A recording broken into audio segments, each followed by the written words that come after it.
Hi and welcome. So Sarie and Lily are now going to talk for the next 20 to 30 minutes all about panic. Panic, panic, panic. Yeah. Don't panic. Yeah. Um, so where should we start? I love the fact that we always we click record on these, don't we? And then we just we don't have any agenda of where we're going to start and we just talk, but it always seems to work out just fine. Well, and it's fitting because you were the person that that really introduced me to the understanding that I gave me freedom from panic attacks. Before I met you, I had been having panic attacks on and off for 7 years, and so I had my first one driving in a car, which I think is pretty common for some people, whether it's an airplane or a car or other places, but I had it driving on the freeway.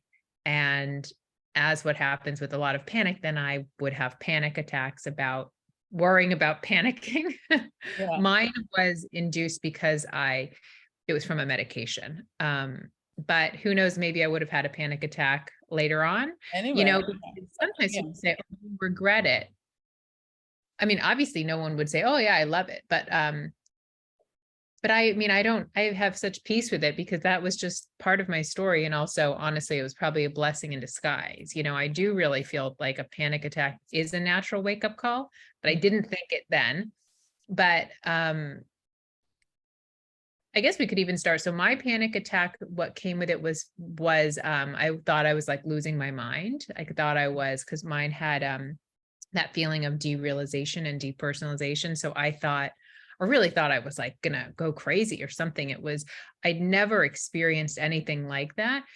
It was so scary. And then I kept spooking myself for like all the days after, because it was, this is such a weird analogy, but I remember the first time I had like a French kiss. I had never had someone's tongue in my mouth. And I remember after my mom picked me up from the date, I kept like moving my tongue in this way that was such a strange experience. And I feel like after I had that derealization, obviously that was a more pleasant thing, thinking of a kiss, but it was like, I almost kept like poking at it, like poking at that weird feeling. But I was so incredibly scared. And then I unintentionally kept like revving up my nervous system because I kept being like, is there any weird feeling? Can I stop it? Can I stop it? And I fell in a hole because I just like thought I ramped up everything that I was doing. Like, oh, I'm going to try to have a even more perfect diet and a more perfect morning routine and a more perfect night. And sleep is so important. I'm going to read more about sleep hygiene and more tapping. And like, I just was like trying so hard to never have a panic attack. And it was like that trying and that resisting. And and then I would talk about it in therapy, and I do like grounding exercises and breathing exercise. Like I did so much work, and I mean, so much other stuff too, but it wasn't until I found you that I was like, oh my gosh, I'm innocently overcomplicating it. Yeah. And People don't realize often that, and I know I certainly didn't, that we will all have the beginning of a panic attack on a daily basis. Like, it's really common for us to be startled, for us to set off that internal alarm of fight or flight, and we're doing it all the time. Like, I always use like a really basic example, like if I'm just sat at my desk working, for example, and suddenly I hear a really loud bang, it's like, oh, what's that? I get startled, my heart starts racing, and I'm hypervigilant in an instant because my body, fight or flight, has kicked in. Like, is that bang? Is that danger? And so the body gets ready in case it is danger. Then what happens is I turn around, I notice the window's open, and I see that the door's shut. Oh, it's just the door slamming. Now, my heart might, then I'm like, okay, it's good. There's no danger. And my heart will still be beating. So it might take a little bit of time for that to settle, but I'm leaving it alone because I'm no longer questioning or worrying about what that was. So I have the start of a panic attack, if you like, the beginning, and it doesn't escalate into one because I leave it alone. Yet if I heard that noise, so say it was in the middle of the night and I couldn't see the door, so then my brain might then start going, oh my goodness, is someone trying to get in the house? Is it this? Is it that? And as I ramp it up, that initial setting off that alarm will start with me being startled and then could quite easily end in a panic attack, because I will be feeding and questioning and then flooding my system with adrenaline, sending messages to my brain that I'm in some kind of danger and I need to figure this out and I need to predict the future and make sure that I'm okay. And so I think we don't realize, I think people, when they have panic attacks, or certainly my experience was that I didn't feel like everybody had panic attacks, and that once you started having panic attacks, you were mentally ill, and you were then suddenly you were the broken one. You were part of the broken crew. You were part of the panic attack crew. If you're like, oh, here we go, I have panic attacks, therefore I'm going to suffer. We all have that system. We all have that system that works well, that is there to keep us alive and help us survive, and we were just misusing it. But we've all got it. There's not one human being on this planet that doesn't have that system. Yeah. I know when I post on social media, and so somebody said, so you're cured from panic attacks? And I said, well, I don't have panic attacks anymore, but I'm still a human being that's capable, because it's just what happens. Yeah, as when we get startled, or when we have too much thinking and it kind of reaches that critical mass. But for me, I also didn't feel like my panic attacks were really panic attacks, because I had no idea. Like, I thought they were because I kind of felt so weird and out of it, and like I was losing my mind. And like, I knew, my psychiatrist would say, oh, it's a panic attack. But I was kind of like, mine must be worse. Like, I think I'm losing my mind, and it was like, I did feel like, oh, that I had that fear of insanity. And so I think when I experienced a panic attack with derealization, it was almost like I didn't want the panic attack because it was so scary, but I also felt like that could bring me to totally losing my mind, And so I think there was that misunderstanding too, that I didn't see until I met you, how I got through everyone, how I returned to balance. And just as when we get startled, we don't do anything for our heart to settle down. Like, after we get spooked, we just, and then our body settles down. But what it's not talked about often in mainstream is like how to recover from a panic attack, when it's like, if you just leave yourself alone more. And I didn't see that, because I thought there was like more I needed to do. And I think that's why I kind of kept it on. And for me, I don't have panic attacks anymore, but I've had the thought I could have a panic attack.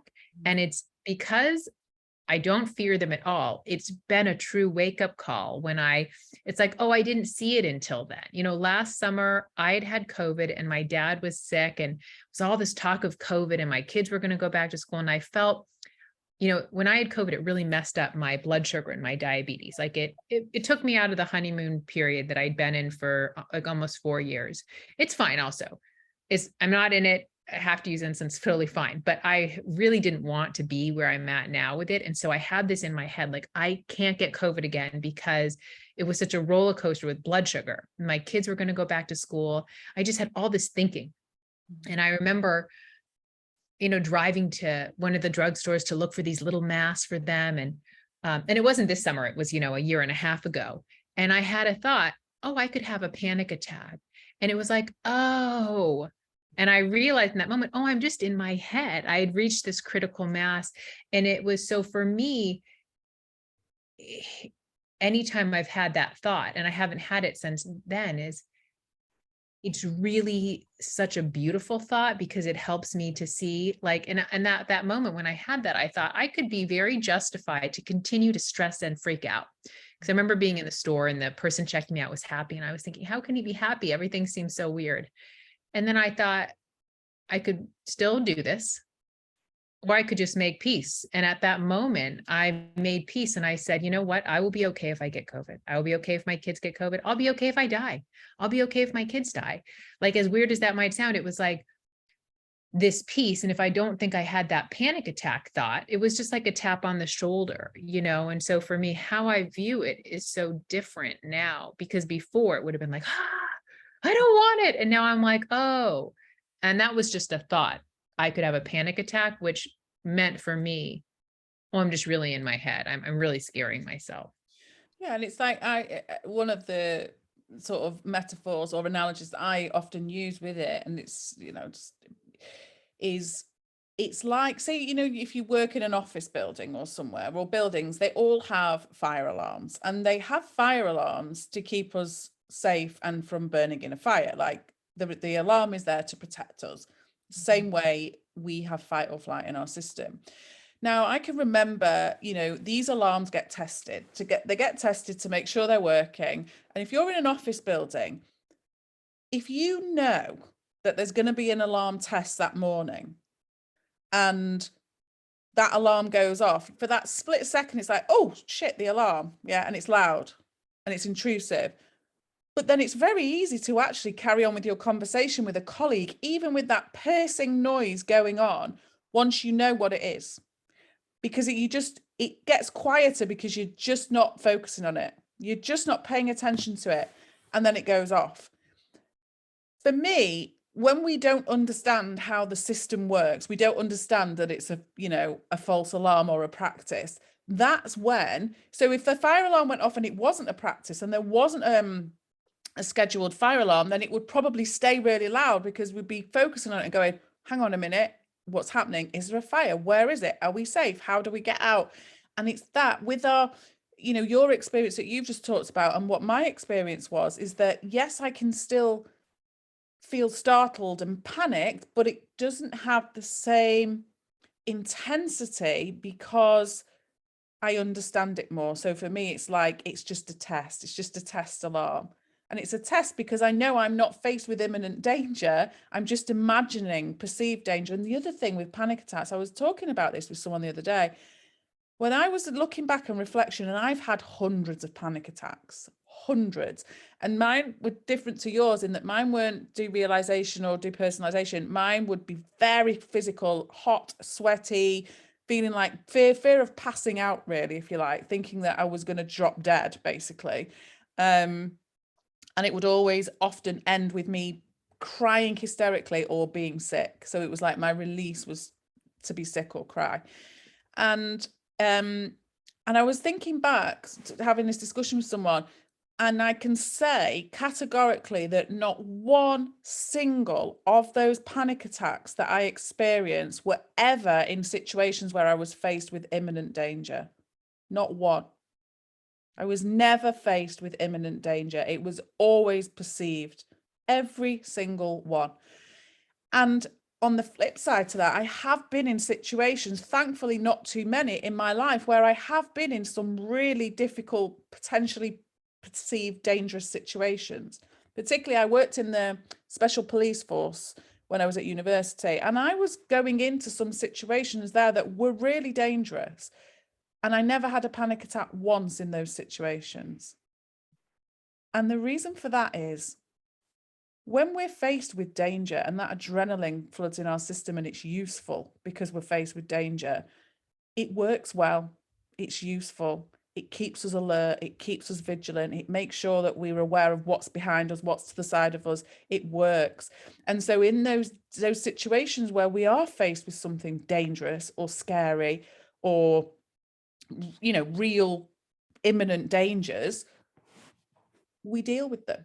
We manage. We don't need to practice and prepare for that. And yet so many people's panic attacks, mine were, all of those are just trying to prepare for what if I was faced with danger. But you don't need to practice that or prepare. Your wisdom will guide you in those situations. It always, always does. And I just thought it was so, and I'd never thought about it before like that up until recently. I thought, there's not one panic attack, not one that I had out of those hundreds that was ever about a real imminent danger. I never thought about that, and either were mine. Mine were nothing about real imminent danger. It was my innocent creation, The what ifs, I'm just freaking happens. Yeah, I mean, it was that domino effect. Yeah, we get attached to our story of panic. So like you said, your first one was in a car, and so you probably then attached quite a lot to driving panic. Where was my first one? Can't think where mine was. Can't actually remember where my first one was. I can't remember, but people will often talk about You know, I can't go to supermarkets in case I have a panic attack, potentially because their first one was in a supermarket. And we attach to it. We attach and create the story around, this is how it was, therefore this is how it might be again. Yeah. Well, and I think our amygdala, that part of our brain remembers that spot. Oh, supermarket, and a lot of this stuff, yeah, that was helpful when there was actual real danger and our brain remembered it. But that was just made up, but then it's kind of sometimes can be that self-fulfilling prophecy. At least, that's when I struggled on and off for 7 years with driving anxiety, and I took a year off from driving on the freeway, the highways, the motorways here. Because I kept having panic attacks. And I think it was just, I would be so in my head and so on guard for any little change. And I just kept having panic attacks driving on the freeway. And so I took a year off, but I didn't want to never. So I worked myself back up to, that's a whole other thing. But, you had talked about yours being physical and that fear of fainting. And I've had some clients and then sometimes they have fainted. And so then they get really worried. I had one lovely client and her fainting, it was interesting when we would go back through them, she's fainted more than some people in that she's fainted, I think 5 times in her life, but they're years apart and going through one, you'd hear her wisdom getting her through, whether she'd tell her mom, oh, I'm about to pass out, or if she was just alone, she'd kind of find a way to do it. But I think a lot of times people, if they've fainted, they think, well, this is, or if something has getting sick or something, it seems like, but how can I make peace with it when this thing really does happen? They have that evidence, But it's this thing of and the more we see that our body is always working in our favor. So, when I fainted, I haven't fainted in a panic attack, but I did faint once after having my gallbladder removed in my body. And the reason we faint is that our body drops us to the floor because our blood pressure has changed. So our body drops us to the floor to help with our circulation or whatever. I'm not medical, but there's a reason that fainting happens. There's a reason. What the body needs to get us to the floor needs to get us flat. And so that's why we faint. And it's working in our favor. And then we come round from that and then we've reset. And it's, as much as it's a really uncomfortable experience, it's, I remember being scared when I fainted. I was at my sister's house after having the operation. She's a nurse and she explained to me, oh, it's normal. It's like your body, you've just got up too quick and this is happening. That. And actually it was really helpful that because I realized, oh yeah, it is my body doing what it needs to do. It's my body resetting itself. And yet we so often fear those physical symptoms because for me, fear always comes back to, and I know I've said this so many times before, but the fear always comes back to the unknown, uncertainty and unpredictability. So the way the body naturally resets itself in so many ways, like if we cut ourselves, it starts to scab over, it will heal itself, new skin cells will appear, it's all taken care of. But because we don't feel like we're in control of it or fully understand it, it feels scary. But the more I've been in this conversation, one of the biggest helps for me has been, I have not 100% all of the time, but quite a large percentage of the time now, I have trust and faith, and I know that my body's going to do what it needs to do. It's going to be in my favor and it's going to reset itself. And I believe that to be true now. And so I don't need to know why I just had a quick palpitation. I don't need to know why I heard a little ringing noise in my ear, and just know that my body's just doing something that it needs to do. And if that ringing in the ear continues and gets louder, or the palpitations get louder and I need to pay more attention, then I'll pay more attention. But I used to be so sensitive to every little thing in my body, and that would create panic because I'd then get worked up. What is it? What's happening? Whereas now I just ignore most little sensations. And if they start to build, then I listen for, okay, what is my body telling me? Not in a scary, oh my God, what's happening? But, maybe I need to slow down. Maybe I need to drink some water, maybe whatever it is. Yeah, I know. I love that so much because that's how I feel with if I experience a little like disassociation or derealization. I used to not have any idea what it was. And actually when I found you and you were sharing this understanding, I never heard the word derealization, and it kind of stopped just because of my understanding of panic attacks. And but when I found out about derealization and depersonalization and how it too is the body, it's from love. It's just saying, oh, you're so scared. We're going to have you be a little removed now. When I notice that I have that, I just see it. Oh, like I use that as I truly see it as the love letter that Dr. Pettit said it is. It was like a couple months ago, and I was having some people over for my birthday, and then I, kind of was like looking around and realizing, oh, my house is so messy. And then my boyfriend was saying something to me, and then I realized, oh, I'm like a little disassociated. And then I was just like, oh, I'm more stressed than I need to be. And it was just, I took it as sometimes, yeah, I do the same thing, ringing in the ear. Like I don't worry about it. But sometimes if I notice something, or if my stomach hurts and I know, I'm like, oh, it's always just such a simple thing for me. Oh, I have a lot of noise in my head. Oh, I'm stressing myself out. And I can see it. And it's almost like, oh, and I can just go the other direction of realizing it's not that serious, because honestly, nothing is that serious. Even when I was talking about that COVID thing, okay, I'll be okay if we all die. I mean, I know for some people, and the thing is about, and it's sometimes hard for people to see that, and it feels like a lot. And I know when I was in the throes of having panic attacks, if someone had just said to me, almost like, listen to our conversation, I'd find it so hard to believe, and like think they don't know what it's like to have panic, because they wouldn't think it was that simple. But we both have really experienced extreme versions of panic. But I've lost my train of thought. What I was going to say, got baby brain so badly. What was it? Oh yeah, even like people will say things like with mental health, oh, but I'm really scared like of psychosis. Like, what if I got psychosis? And even psychosis is the brain and the body's way of switching off from something that feels painful or intense. And actually, some people that have experienced psychosis, it could have very well saved their life, because the alternative may have been that they ended their life. It's seeing and starting to really see from this perspective that this is working in our favor, because the alternative is that we're even worse in some way. Yeah. Dr. Pettit had shared a story with one of his clients who had postpartum psychosis, and it saved her baby's life. It saved her children's life and her own life. And I started to see how the human system is always benevolent and beneficent. It's always working in our favor. And so I see that 100% with, I'd been stressing about some business stuff, and sometimes my stomach has been hurting. And that stomach hurting is that's in my favor. I know it's letting me know that I'm caught up in my head, and I'm using my imagination in a way that's not helpful. You're feeling your thinking.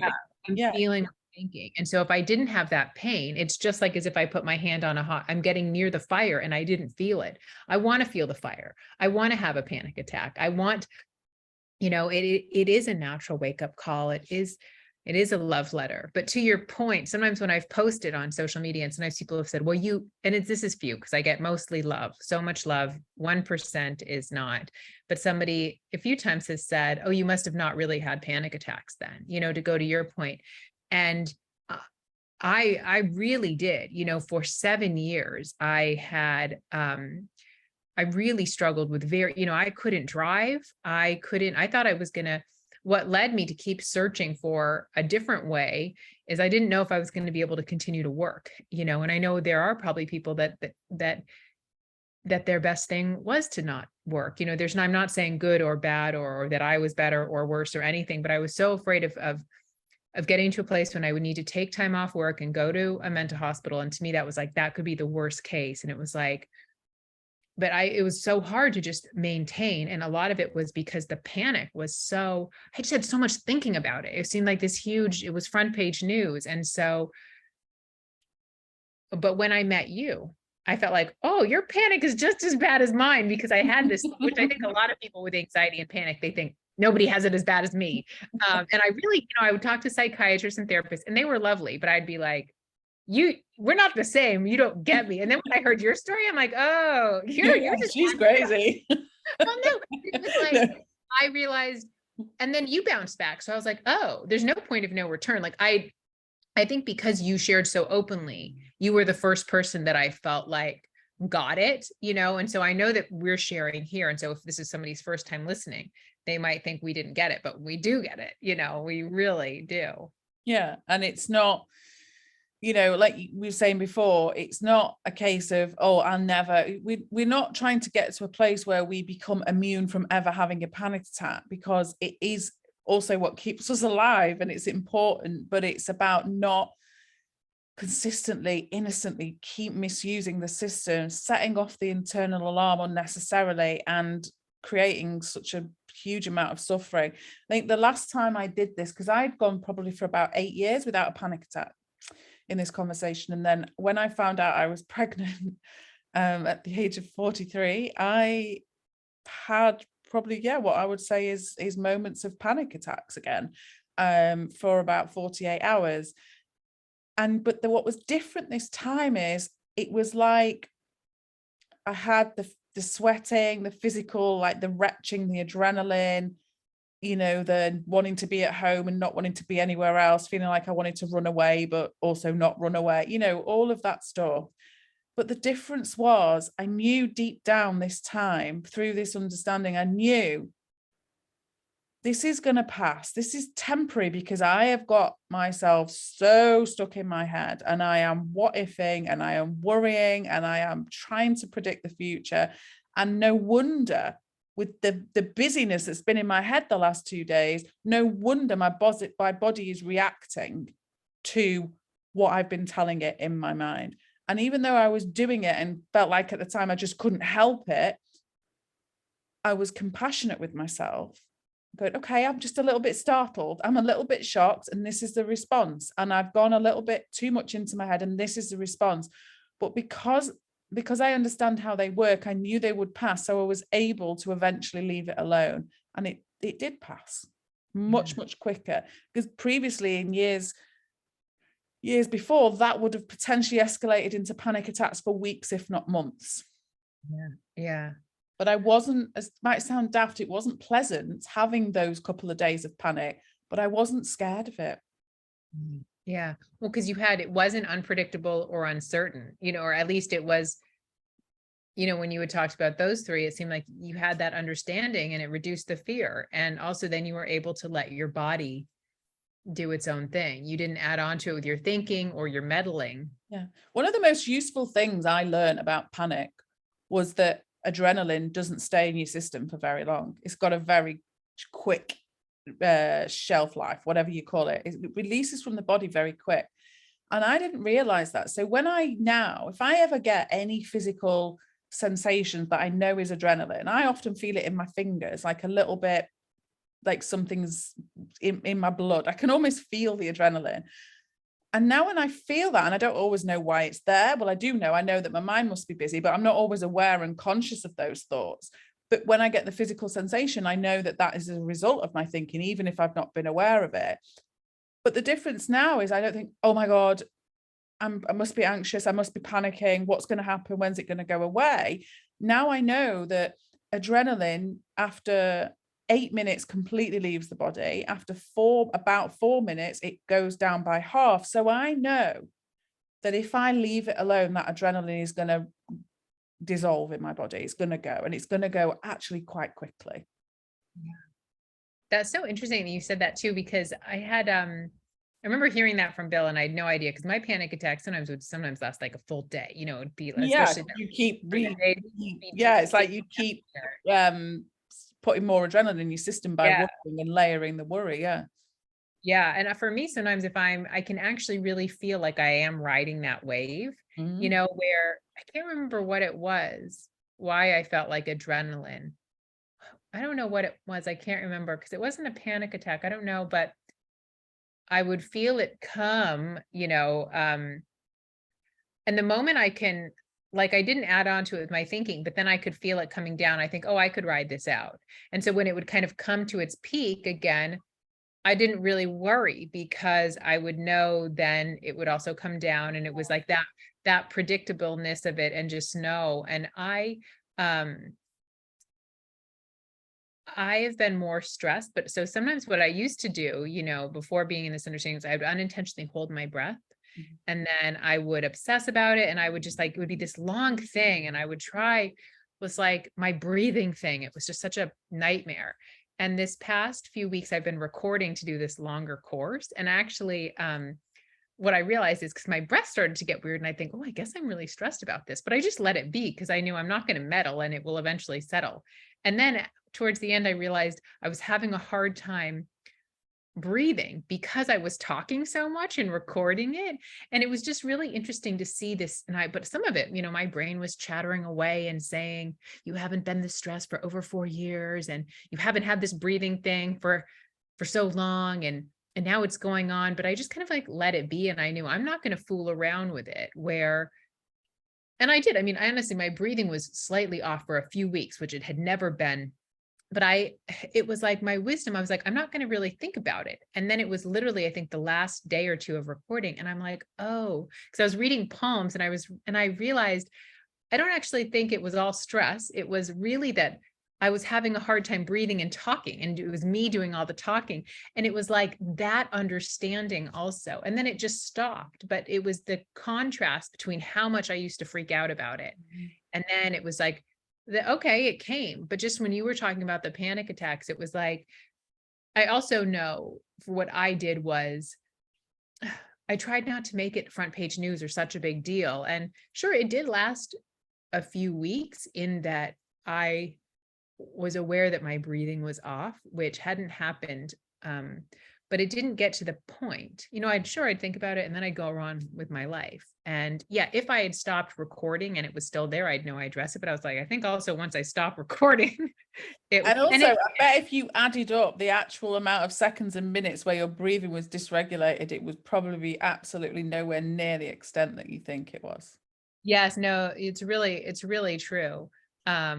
We just But remember that, don't we? Because we remember the discomfort, and it comes back to, and again, this all comes down to this becoming more comfortable with the discomfort that we sometimes find when our thinking is off. So, when I was saying about the adrenaline in my fingers, when I was pregnant and I was going to scans and stuff, I was feeling really quite laid back after the couple of days of initial panic. I was feeling really quite laid back throughout the majority of the pregnancy. And I would have an appointment for a scan. And, if Matt was busy, I'd be like, oh, I can go by myself. He's like, oh, no, I'll come. And I'm thinking, oh, it's really chill. It's fine. And I'd be driving in the car and I'd feel tingling in my hands. I'm like, oh, wow, I am nervous about this. And I had no idea because it was obviously going on in the background and people have been saying to me, oh, you're high risk because you're older, blah, blah, blah. And I was thinking, oh, I'm not paying attention to that. But just the physical symptom told me I was paying some attention to it. I was nervous. I was apprehensive. And sometimes it takes that physical manifestation to show us, oh, I didn't realize I had this busy mind, but I have. And I know I have because otherwise I wouldn't have adrenaline surging through my body. yeah, yeah. And I don't need to know what the exact thoughts are that are creating that. It's listening to that physical symptom, listening to my body to go, okay, be more in the now, present, bring yourself back to your grounding. Even if we're not consciously aware of the thoughts we're having, our body is telling us that our mind is too fast, too busy, too noisy. And sometimes that is just simply a physical symptom that will tell us that. Yeah, I love what you said that because a lot of people say, oh, but I don't really know I have any thoughts. That's all right. You don't need to know. You It will is know if you're feeling it physically, and if you're feeling anxious, you've got a lot of anxious thinking, even if you're not aware of it, and you can still slow down as a result, even if you've no idea what the content of the thinking is. And usually, but I think the thing is we slow down and we usually do know because it's pretty simple. It's Of course we usually do, like, but it's usually afterwards and like, yeah, of course, I've been stressing about that for weeks. It's like when we're in it, we're yeah, like, oh no, I'm fine, I'm good. This is all under control. And actually my body's telling me otherwise. So yeah, it's getting better at listening to that as well, isn't it? Of, there's no shame in not knowing what the thoughts are. There's no shame in our minds being really busy and really fast because it happens to all of us. But it's, for me, the key is getting better at listening and responding to what your body's telling it. and just seeing it as, our body loves us, it is this kindness, it is a love letter.